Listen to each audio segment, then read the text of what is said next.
little bit pencily. It is time. It is time to brew your best beer. A bit sticky.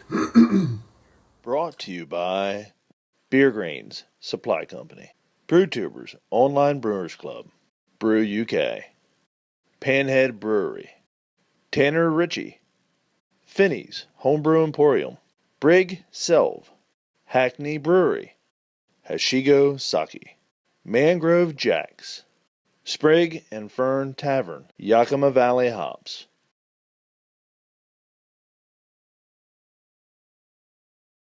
Alrighty, Old Hokum, an oak-aged imperial porter coming in at 8%. Let's give this a crack. Beer number 2 in the SJPORR 2014 lineup for me.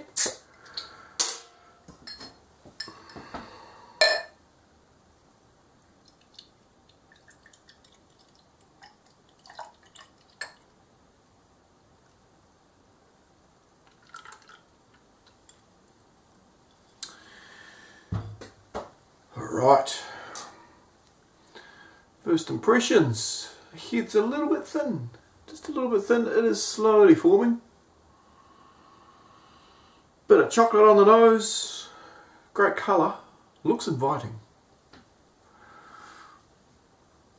Let's do some scoring, eh?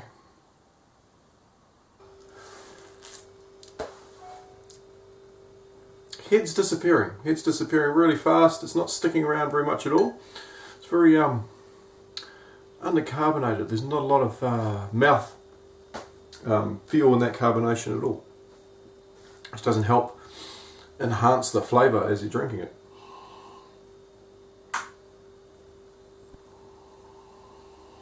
You can smell the vanilla on it. Vanilla and chocolate. But flat. All the carbonation's gone from it. It's a very, very sweet beer. It's a very sweet porter. It's sort of bending into a stout a little bit, just with a mouthfeel in there. So it's not as slick as what a porter is what I sort of expect a porter to be. But the unfortunate thing is just the lack of carbonation. It's just let the beer fall through the cracks, unfortunately. Interesting flavours in there. It would be interesting to see how it ages. A couple of years on this and it could be stunning if it's cooped up in that little bottle and that little tiny bit of yeast that's left over. Yep, a bit of yeast that's left over gets a chance to eat up all those long chain sugars. It would dramatically change the flavour of this beer.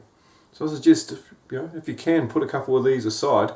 Well, not a couple, put a few, because if you only put a couple and you taste them and they're brilliant, you'll be pissed off. Put half a dozen or a dozen aside and leave them alone for 2 years and see what happens. Cheers. Have yourself another one.